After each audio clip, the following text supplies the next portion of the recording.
हे भगवान, अब मैं क्या करूं? कैसे रोकूं नंदिनी को?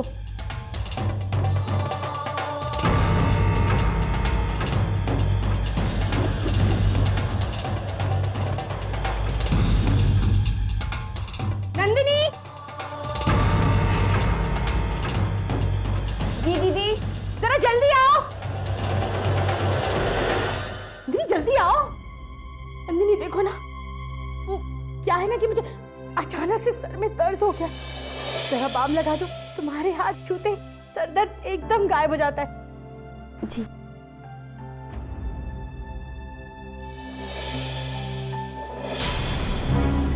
हे भगवान, इस मरे कुकर को ना जाने क्या हो गया, फट भी नहीं रहा।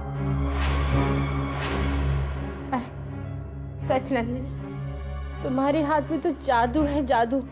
देखो ना, इतना सर दर्द हो रहा था, लेकिन तुम्हारे दबाने से एकदम आराम पड़ रहा है।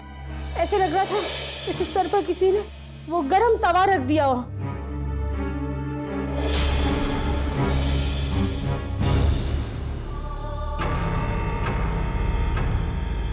दीदी, हमने ना प्रेशर कुकर गैस पे चढ़ाया था। हाँ? पता नहीं क्यों अभी तक उसमें प्रेशर नहीं आया।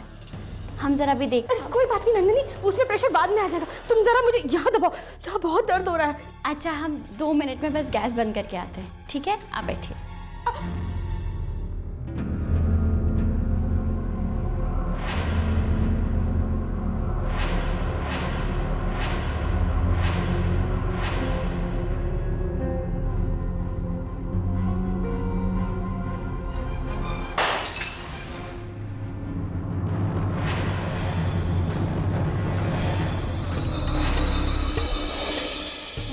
देखो ना, पता नहीं किसने फूलदान ऐसे टेढ़ा रख लिया तो टूट गया। अब ये कांच के टुकड़े किसी को चुभ ना जाए। चलो हम ना इसे उठा लेते हैं। आओ। जी दीदी, हम अभी झाड़ू ले आते हैं।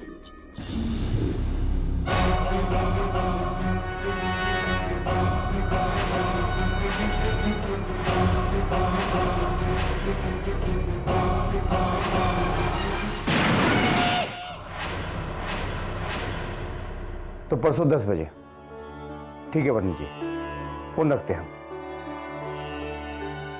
हाँ नीलिमा, पंडित जी का फोन था, उन्होंने कुछ सामान मंगाया है, ये रहा वो सामान का लिस्ट। आपसे एक बात कहनी थी। कहो क्या बात है? वो कहते हैं कि जहाँ इंसान ने अपनी आखिरी सांसें ली हों, अगर उनकी बरसी उसी जगह पर बनाए तो उनकी आत्मा को शांति मिलती है। तो मैं सोच रही थी अगर हम अम्मा की बरसी गांव जाकर करें तो। वो बाबूजी अम्मा की बरसी के लिए गांव जा रहे हैं, तो अगर हम उनके साथ चले जाते तो।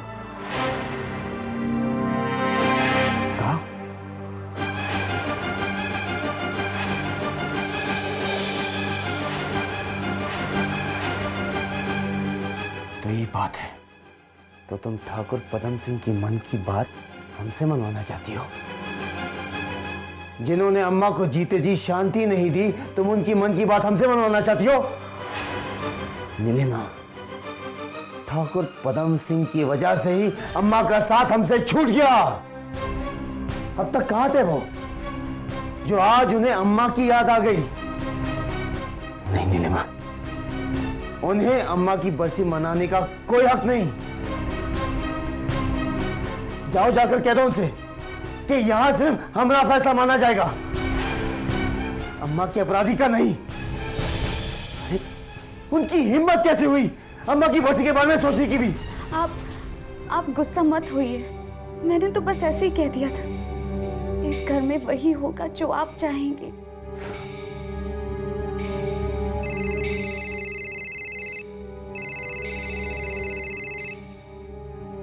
हेलो, कहा?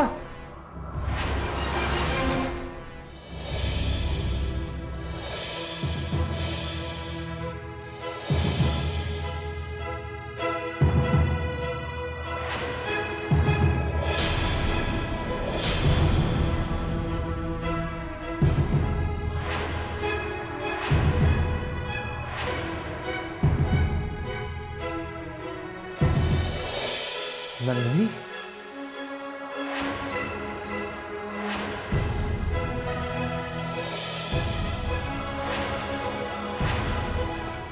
भैया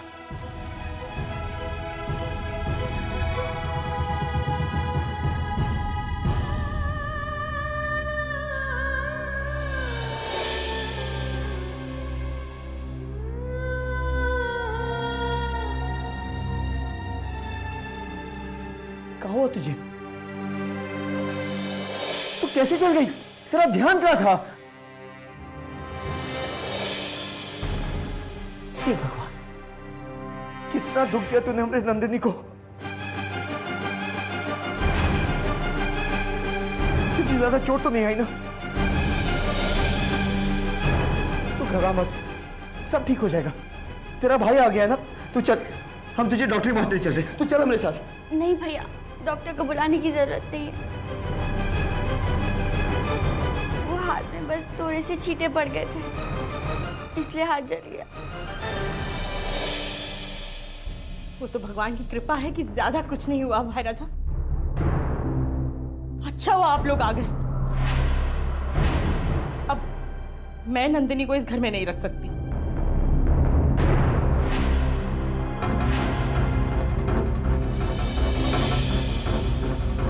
मेरा मतलब है, कैसे रखूं मैं उसे इस घर में?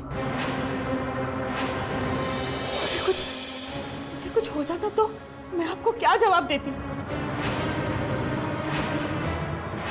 आपको पता नहीं है, इस घर में ना भूत प्रेत का वास है।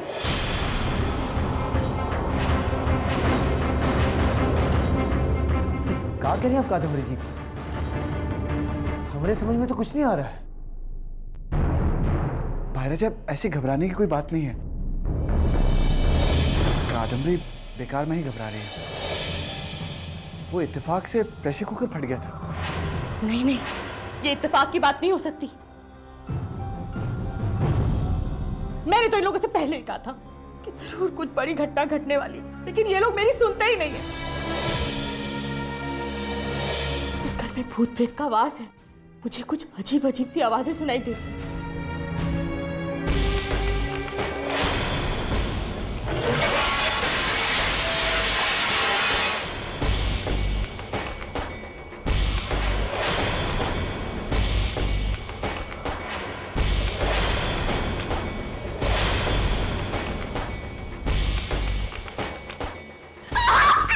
अब आप ही बताइए, क्या क्या ये सब इत्तेफाक है?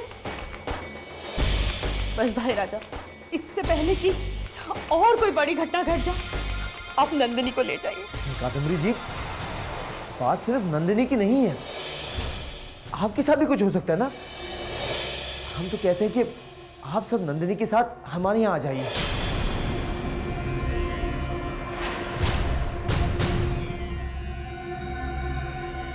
क्या कहती हैं आप? हे भगवान, आखिर तुमने मेरी सुन ही ली। नहीं भैया, हम ये घर छोड़ के नहीं जाएंगे। हम ये भूत प्रेत जैसी चीजों को नहीं मानते हैं। जी भाई साहब, नन्नी बिल्कुल ठीक कह रही है।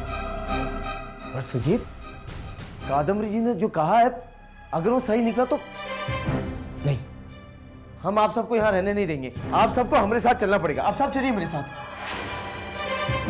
भैया, हम सब लोग यहाँ ठीक हैं। ये तो बस एक छोटा सा एक्सीडेंट था। हम इस घर को छोड़ के नहीं जाएंगे भैया। और नंदिनी, ये सब सुनने के बाद हम तुझे इन सबको यहाँ कैसे रहने दे सकते हैं? क्यों कादम्बरी जी, हम सही कह रहे हैं ना? जरा समझाइए इसे। देखो नंदिनी, भैया तुमसे कितना प्यार करते हैं, वो ठीक ही कह रहे हैं। अगर तुम्हें कुछ हो जाता तो मान जाओ ना उनकी बात। अच्छा ठीक है, अगर आप लोगों को इतनी ही चिंता हो रही है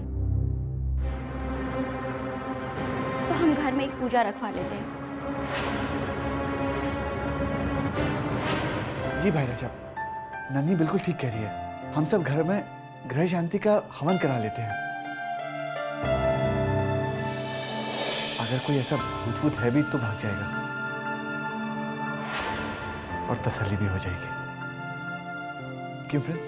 जी आप लोग ठीक कह रहे हैं। मुझे भी सुजीत जी की बात सही लग रही है। नंदिनी, हम जानते तू बहुत जिद्दी है और अपनी बात मनवाकर ही रहती है, लेकिन इस बार नहीं, तुम्हें हमारी बात माननी ही पड़ेगी।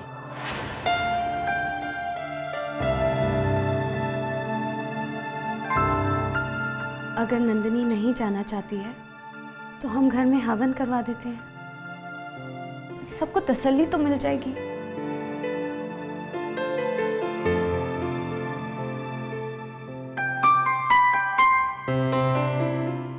मेरी तो किस्मत ही खराब है।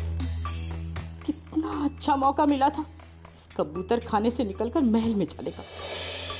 नंदिनी और मेरे महान पति ने मेरे सारे किए कराए पर पानी फेर के रख दिया। ओम नमो हन्ते पाय पाये सर्वभूतानां साग्नि डाकिनां विषय दुष्टानां सर्वेषां आकर्षय मृत्यु मारे मारे शोषे शोषे प्रजुल प्रजुल भूत मंडल प्रेत मंडल सनातन मंडल मैसोदलम चिल चिल विद विद विद आत्म कुल पाचो प्रेत कुल सूत्र राक्षस कुल प्रबल नाग कुल विष्णु विषम कुल कुल छटष्ट ओम राम रीम पड़कर निवारणाय स्वाहा। हवन और पूजन समाप्त हुआ यजमान जी। अब कोई परेशानी की बात नहीं, इस घर में कोई भूत प्रेत नहीं है। यदि भूत प्रेत होता तो हवन करते समय मुझे दिखाई देता। मुझे लगता है आप लोगों के साथ किसी ने कोई शरारत अवश्य की है।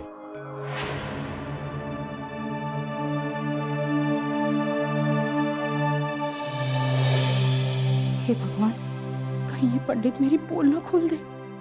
हाँ, ये इत्तेफाक भी हो सकता है। इत्तेफाक ही होगा पंडित जी, वरना कौन अपने ही घर में अपनों के साथ ऐसी शरारत करके सबको परेशान करता। जी अच्छा हुआ इस बहाने कम से कम ये तो पता चला कि इस घर में भूत प्रेत नहीं है। और मन का वहम भी निकल गया। अब इस घर में कुछ भी बुरा नहीं होगा। अब और कुछ करके मुझे अपनी पोल थोड़ी खुलवानी है। देखा कादन, मैंने कहा था ना कोई भूत भूत नहीं है, और अगर होता भी तो तुम्हें देखकर भाग चुका होता।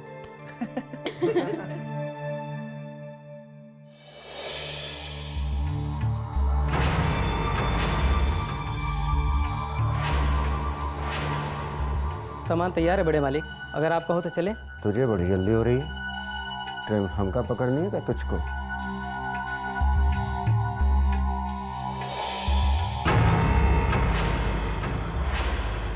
चलो भैया चलो, ले चलो। जी बड़े मालिक।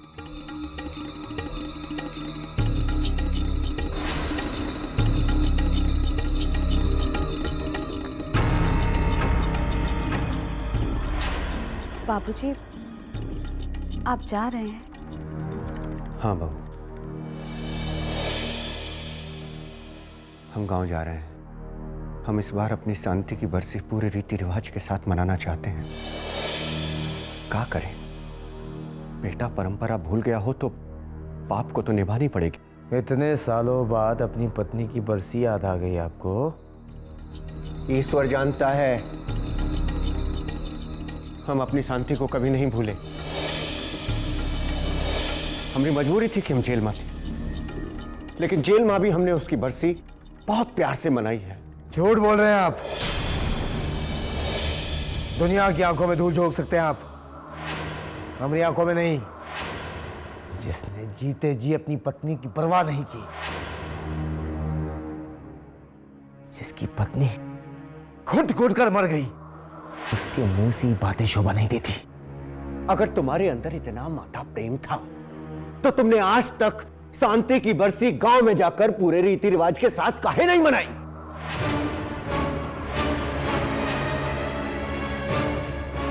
अगर तुम्हें उसकी आत्मा की मुक्ति के लिए कुछ करना ही था तो फिर आज तक काहे नहीं किया तुमने? अरे दरअसल तुम उसकी मुक्ति के लिए नहीं, ये अपनी दौलत का रौब झाड़ने के लिए मना रहे हो उसकी बरसी।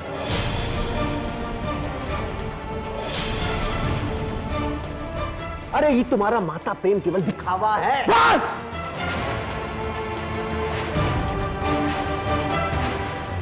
ये हमारा प्यार दिखावा है। भगवान के लिए आप दोनों शांत हो जाइए। अरे आप दोनों को इस तरह झगड़ता हुआ देख अम्मा की आत्मा को कितना दुख पहुंचेगा। और आप भी इसे छोड़ दीजिए। अगर बाबूजी अम्मा की बरसी गांव में बनाना चाहते हैं तो इसमें हर्ज ही क्या है। और कम से कम हम अम्मा की बरसी के लिए तो साथ जा सकते हैं। अम्मा की बरसी गांव जाकर मनाने में हमें कोई एतराज नहीं, लेकिन अगर ये जाएंगे तो हम हरगिज नहीं जाएंगे नीलिमा। हम नहीं चाहते अम्मा की बरसी पर इनकी परछाई भी पड़े।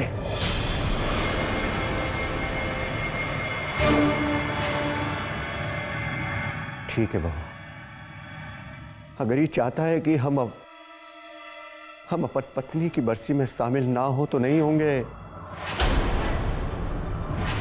अफसोस तो हमें बहुत होगा, पर क्या करें, तोहरे बाप है ना बेटा, तेरी खुशी के लिए हम ये भी सह लेंगे। हम तो बस चाहते हैं कि बस हमारी पत्नी की आत्मा को शांति मिले और कुछ।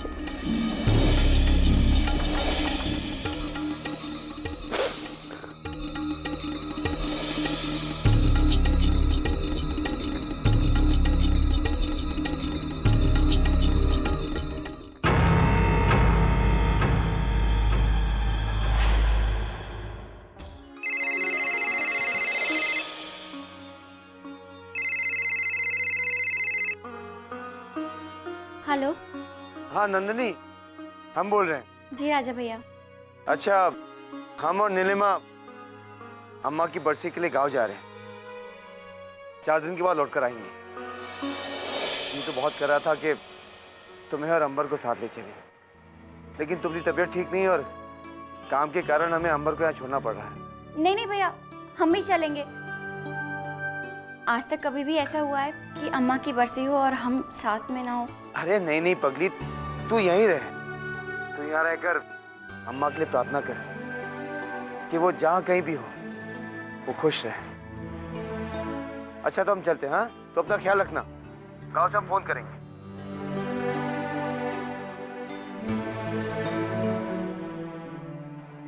अच्छा फातिमा भी, हमें इजाजत दीजिए। हाँ जाओ, अल्लाह खुश रखे। खुश रहो, अपना ख्याल रखना। जीते रहो बस बस बस।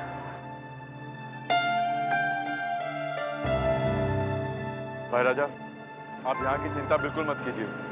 मैं घर का और ऑफिस का काम अच्छी तरह संभाल लूंगा।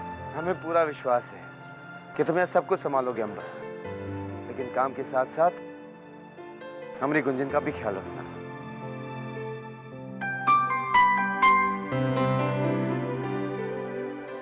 अच्छा फातिमा भी, चलते हैं।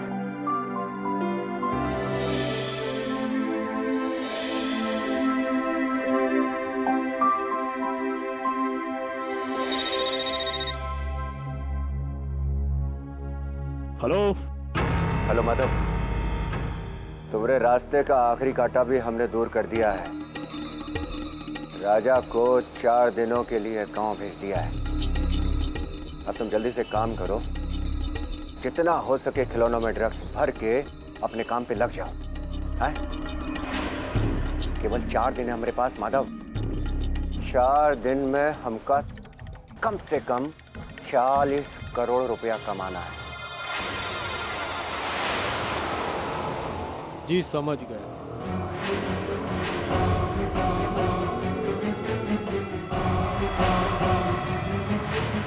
अब आएगा ऊंट पहाड़ के नीचे। अब आएगा खेल का असली मजा।